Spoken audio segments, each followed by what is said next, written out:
Hello everyone, welcome to our YouTube channel. आज हामी यो भिडियोमा CMAT मा रहेको one word substitution को केही क्वेशनहरु सल्भ गर्न जाँदै छौं। यो भन्दा अगाडि हामीले धेरै one word substitution को क्वेशनहरु सल्भ गरेका छौं। तपाईहरुले त्यो भिडियो हेर्नु भयो होला है। So let's see अब यसमा के छ भनेर। Okay. The first one.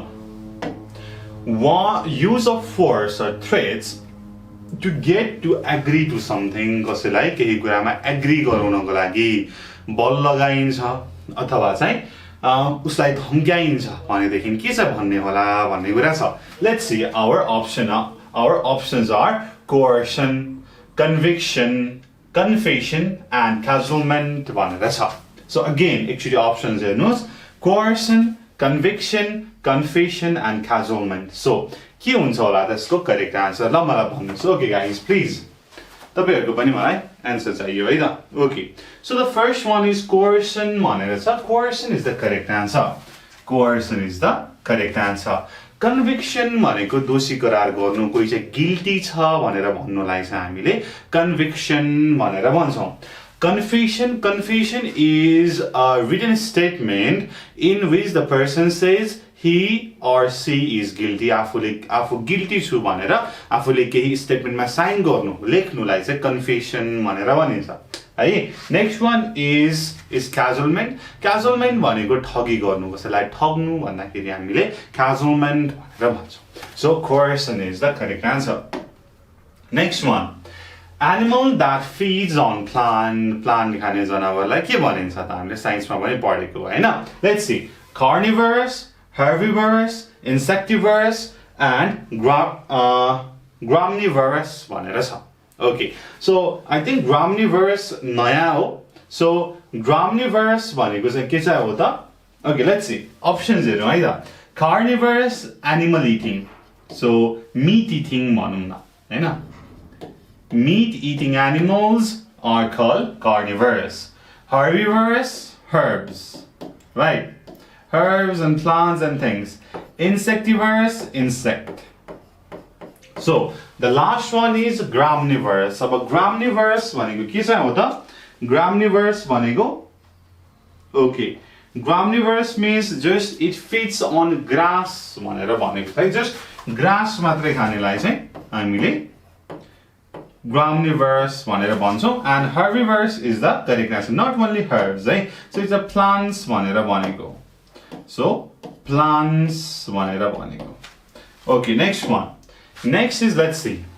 One indifferent to art or literature is भनेर भनेको छ। Indifferent भनेको interest नभएको मान्छेलाई के चाहिँ भनिन्छ त भन्दाखेरि let's see. Aromatic, critic, philistine and scholar भनेर भनिन्छ।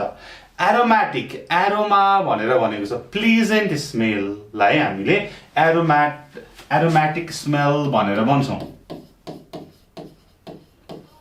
Pleasant smell भनेको aromatic smell भनेर भयो। Critic भनेर छ।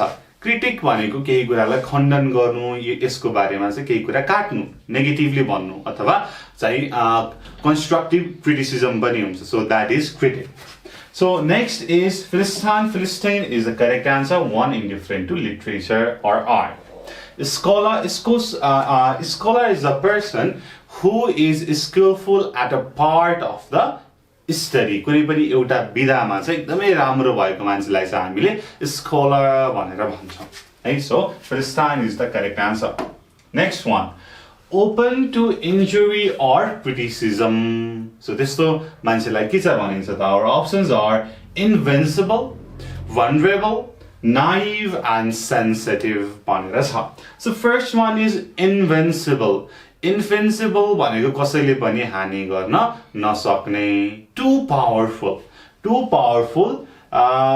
to create a damage हैन। एकदमै पावरफुल भएको, एकदमै प्रोटेक्सन भएकोलाई इन्भिन्सिबल, कसैले पनि केही उखाड्न नसक्ने। So invincible त ठ्याक्कै अपोजिट भयो। This is the incorrect one. Vulnerable भनेको चाहिँ open to any external event हैन एक्सटर्नल इफेक्टलाई चाहिँ छिट्टै नै इफेक्ट गर्नेलाई चाहिँ vulnerable भनेर भनिन्छ so open to injury or criticism is vulnerable naive भनेर छ नाइभ भनेको केही कुरा पनि थाहा नभएको सोझो पनि अति सोझो lack of wisdom lack of knowledge is called naive lack of wisdom or lack of knowledge is naive sensitive भनेर छ sensitive भनेको सानो कुराले पनि इफेक्ट हुने हैन open to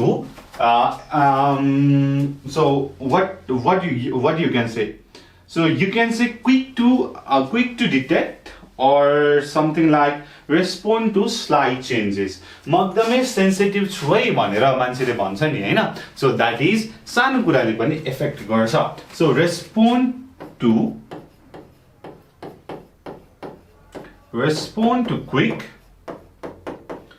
quick stimulus भनेर ठीक छ got it I hope बुझ्नु भयो होला है next one is government by small group of powerful person शक्तिशाली मान्छेहरुको समूह सानो समूहले बनेको गभर्नमेन्ट सरकारलाई के चाहिँ भनिन्छ त our options are oligarchy monarchy democracy and anarchy भनेर छ so our correct answer is oligarchy भनेर छ oligarchy भनेको powerful person but a small group of powerful person ले बनेको गभर्नमेन्टलाई हामीले oligarchy भनेर भन्छौं and monarchy भनेर छ monarch that is ruled by king and democracy it is a rule by people भनेर छ and anarchy is a rule where the single person has the power. Single person has the ultimate power. Has the ultimate power. That is anarchy. Next one is a narrow piece of land connecting two large masses of land भनेर छ यो चाहिँ केलाई भनेको हो त भन्दाखेरि suppose यहाँ नेरी island छ and next यहाँ पनि आइल्यान्ड छ यहाँ जताततै सी छ राइट पानी नै पानी छ अब पानी नै पानीको बीचमा चाहिँ सानो यहाँ चाहिँ ल्यान्डको मास छ जसले चाहिँ ठूलो ल्यान्डलाई जोड्छ भनेदेखि यो पार्टलाई के भनिन्छ भनेर भनेको let's see our options are Peninsula, Isthmus, Continent and Gulf भनेर छ so the first one is Peninsula भनेर छ Peninsula तपाईले धेरै सुन्नु पनि भएको छ है ल थाहा छ भने भन्नुस् Peninsula भनेको के चाहिँ हो Peninsula is a piece of land which is surrounded by water simply water ले surround गरेको land लाई Peninsula भनेर भनिन्छ next is Isthmus is the correct answer continent भनेको group of countries नै continent भयो and this is incorrect and Gulf भनेको चाहिँ Gulf is the place where it is penetrated by the sea हैन C को पानीले चाहिँ पेनिट्रेट भएको ठाउँलाई चाहिँ गल्फ भनेर भनिन्छ suppose this is a land mass यो चाहिँ ल्यान्ड मास हो भनेदेखि यहाँ चाहिँ भित्रसम्म पेनिट्रेट भएको छ पानीले हैन एन्ड यसलाई चाहिँ फ्र्याक्सन गरेको छ भनेदेखि यसलाई चाहिँ गल्फ भनेर भनिन्छ got it next one okay one who collects coins as hobby so coin collect गर्ने मान्छे आफ्नो रुचिले coin collect गर्ने मान्छे हुन्छ सिक्काहरु कलेक्ट गर्ने मान्छे उसलाई के चाहिँ भन्ने हो त philatelist ornithologist statistician and numismatics भनेर छ okay numismatics okay so first one is philatist भनेर छ philatist is a person who collects stamps postage stamp collect गर्ने मान्छेलाई चाहिँ हामीले philatelist भनेर भन्छौं ornithologist ornitho भनेपछि logist भनेर छ one who studies birds and expert in birds है bird को कुराहरुमा चाहिँ चराचुरुङ्गीको कुरामा एक्सपर्ट भएको मान्छेलाई चाहिँ ornithologist भनेर भनियो the next one is statistician भनेर छ statistician भनेको के चाहिँ हो त statistics maths analysis गर्नलाई चाहिँ he is good at it भनेदेखि उसलाई चाहिँ statistician भनेर भनिन्छ and our last option is numismatics numismatics is the correct answer and numismatics is a person who collects coin as a hobby पुरानो कोइनहरु different ठाउँको कोइनहरु चाहिँ कलेक्ट गर्ने मान्छेलाई numismatics भनेर भनिन्छ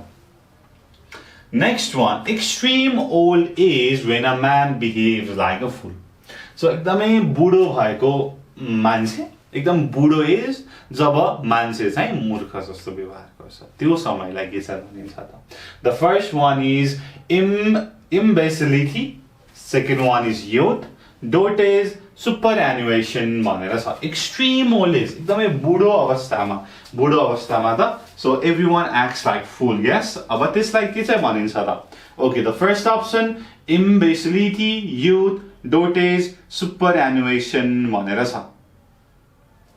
So the first one is imbecility. Imbecility is is just act of foolishness. Act of foolishness भनेको चाहिँ imbecility भन्दो तर यो एक्सट्रीम ओल्ड एज मै हुनुपर्छ भन्ने छैन youth भनेको कस्तो पिरियड हो त child age and old age को बीचको पिरियडलाई हामीले youth भनेर भन्छौं Dotage is the correct answer. Dotage is extreme old age when a man lost his mind, right? So उसले केही पनि सोच्न सक्दैन मूर्ख जस्तो चाहिँ व्यवहार गर्छ त्यस्तो टाइमलाई dotage भनेर भनिन्छ superannuation भनेर छ superannuation is a portion of the salary which is deposited as a fund for the retirement मा चाहिँ एक्स्ट्रा कुनै फन्ड हुन्छ भनेर कुनै पनि तपाईले पैसा डिपोजिट गर्नुहुन्छ भनेदेखि त्यसलाई चाहिँ superannuation भनेर भनिन्छ यो त यहाँनेरि कनेक्ट नै भएन that's why this is incorrect and dotage is the correct answer okay next one that which cannot be corrected केही कुरा जुन चाहिँ करेक्ट गर्न सकिन्न गलत छ गलतै भयो के चाहिँ हो त त्यस्तो कुरा unintelligible indelible illegible and incorrigible भनेर छ ओके सो लास्ट देखि हेरौं incorrigible भनेर छ सो incorrigible भनेको चाहिँ it is the correct answer correct भन्ने पनि कता लाग्यो होला नि त हैन सो एबल भनेर छ एबल भनेको चाहिँ गर्न सक्नु तर लास्टमा इन भनेर आएको छ इन भनेपछि नेगेटिभ करेक्ट गर्नै सकिदैन this is the correct answer next is illegible भनेर छ illegible भनेको चाहिँ which we cannot read अब अक्षर चाहिँ मैले यस्तो लेखेँ डाक्टरहरुको ह्यान्डराइटिङ हुन्छ नि हैन सो यो त पढ्न सकिन्न so unable to read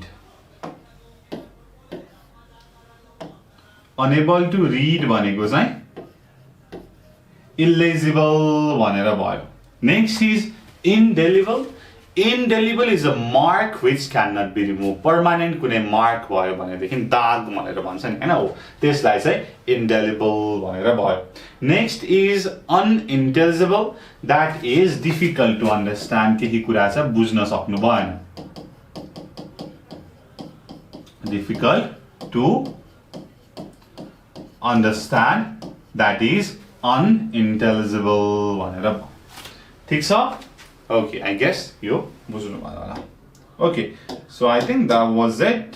Okay, so यसलाई राम्रोसँग हेर्ने है not only correct answer मात्रै होइन कि यसको चाहिँ अरु भनेको के हो त अबलाई क्याजुअलमेन्ट भनेर भयो भने ठगी फ्रड भनेर बुझ्नु पर्यो कन्फेसन भनेको written text of claiming that he or she has done the crime next conviction भनेको दोषी करार गर्नु उसले नै कुनै क्राइम गरेको हो भनेर गिल्टी हुन्छ नि हैन गिल्टी भनेर भन्नुलाई कन्भिक्सन भनेर भनियो एन्ड कोहर्सन भनेको धम्कीले थ्रेटले फोर्सले चाहिँ केही कुरा चाहिँ एक्सेप्ट एग्री गर्न लगाउनु भनेर भयो यो सबै कुरा दिमागमा राख्नु पर्ने हुन्छ है त यसरी नै हामीले CMAT को सबै पोर्सनहरु गरिरहेका छौं र हाम्रो क्लास पनि भइरहेको छ so this is our number